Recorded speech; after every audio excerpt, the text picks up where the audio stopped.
Hi, hello, నమస్తే. ఒక మంచి పద్యం. ఎద్దుకైనా గాని ఏడాది తెలిపిన మాట తెలిసి నడచు మర్మమెరిగి మొప్పె తెలియలేడు 30 ఏండ్లకునైనా విశ్వదాభిరామ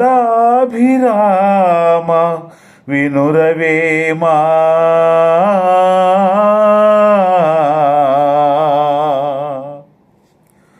మిత్రమా, మనం 1 సంవత్సరం పాటు ఒక ఎద్దుకి అలవాటు చేసామనుకో, అది సందర్భాన్ని అనుసరించి మసులుకుంటుంది. కానీ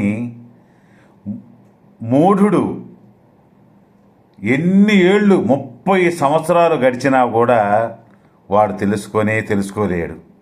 ఎందుకంటే నోరు లేని జంతువు అయినా కూడా మనం చెప్పే మాటలు విని ఆ సందర్భానికి తగ్గట్టుగా నడుచుకుంటాయి.